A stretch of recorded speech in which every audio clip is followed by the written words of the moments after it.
গরিব ঘরের মেয়ে, গরিব ঘরের বউ কটা ভিডিও বানিয়ে যে ইনকাম করে একটু ভালোভাবে থাকতে চাইবো, সেটা মানুষের সহ্য হয় না। পাড়ার মানুষ, নিজের মানুষ হিংসা করে তো করে, এখন বাইরের মানুষও হিংসা করছে।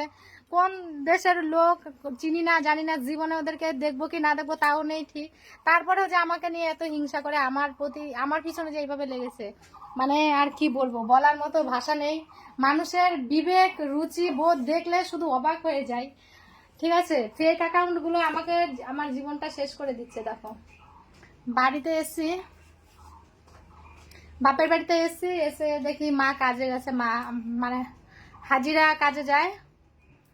হাজিরা তো বুঝো, মানে সারাদিন কাজ করার পরে 5টার দিকে ছুটি দেয়, ওই 200 টাকা করে হাজিরা। এসে দেখি মা রান্না করেনি, তো আমি এই যে রান্না করছি, বাড়িতে বাবা আছে, তো কেমন লাগে না, আমি এসছি বাড়িতে, বাবা রান্না করবে। তো বাবা এই যে তিতাকল মাছের তেলটা ভাজি করেছে, আমি বলি থাক, তোমার আর কিছু করতে পারে না। এই যে কুর্তিটাও খুলে নিয়ে এসছে, নাইটি নিয়ে এসছি, নাইটিটা পরবো। তো এটাই বলি, আমার যদি একদম অট্টালিকা থাকতো যে আচ্ছা ঠিক আছে, আমাকে আমার পেটে লাথি মেরে আচ্ছা আমার খাবারটা খেয়ে নিচ্ছে, আচ্ছা মানা যায়, হ্যাঁ, কি আছে আমার বলো তো। বাপের বাড়িও যেমন, শ্বশুর বাড়িও সেরকম। কি আছে আমার বলো তো। আমার যদি আহামরি কিছু একটা থাকতো তাও মানতাম, কিছুই তো নেই, তো কেন এত হিংসা করছে আমার উপরে? ফেক অ্যাকাউন্ট গুলো, একটা দুটো ফেক অ্যাকাউন্ট আমার আইডি গুলো একদম নষ্ট করে দিয়েছে। পেজ বলো, আইডি বলো, সব কিছু আমার নষ্ট করে দিয়েছে।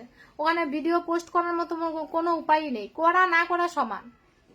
ঠিক আছে, আমি পরিশ্রম করছি, আমি মনে করো এই যে রাত 12টা 1টা পর্যন্ত বাড়ির সবাই ঘুমিয়ে যায়, রাত 12টা 1টা পর্যন্ত রেডি টেডি হয়ে, যারা ভিডিও বানায় তারা এই কষ্টগুলো জানবে, রেডি টেডি হয়ে এই রাত 1টা 2টো পর্যন্ত ভিডিও করি। ঠিক আছে, রিলস ভিডিও তো বললেই হয় না, গান পছন্দ করতে হবে, একটা ভিডিও একবার পছন্দ হলো না আরেকবার ট্রাই করতে হয়, মানে এই করে করে রাত 12টা 1টা বেজে যায়।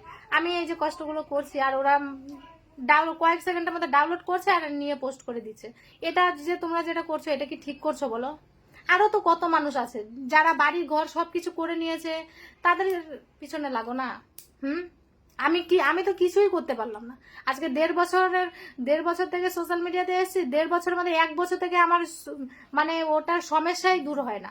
এই আর্নিং রেস্ট্রিকেট, এই এটা সেটা হেন তেন পলিসি ইস্যু, এই সেই করে করে মানে 1 বছর থেকে ওটাই চলছে। আমি তো ওসব কিছু নিজেও পারি না ঠিক করতে, যে নিজে ঠিক করতে পারবো, যখন ইচ্ছা হবে ঠিক করে নেবো, যখন ইচ্ছা হবে আবার চলে আসবে, মানে ওরকমটা তো না।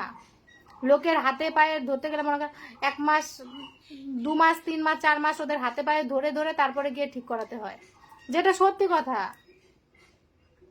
তো এই যে এরকম একটা যে করছো, এটা কি ঠিক বলো? যারা বাড়ি গাড়ি সব করে নিয়েছে তাদের পিছনে লাগো না। আমি তো এখন পর্যন্ত কিচ্ছুই করতে পারলাম না, সোশ্যাল মিডিয়ার টাকা দিয়ে আমি কিন্তু কিচ্ছুই করতে পারলাম না। কিন্তু এরকম মতো হিংসা করো না, ঠিক আছে? গরিবের পেটে লাথি দিয়ে কেউ কোনোদিন উঠতে পারেনি। অবশ্যই এটা হচ্ছে একটা মানে কথার কথা, এখনকার দিনে তারাই ভালো, যারা নাকি অন্যের খাবার কেড়ে নিয়ে খেতে পারে, তারাই অনেক সুখে থাকে।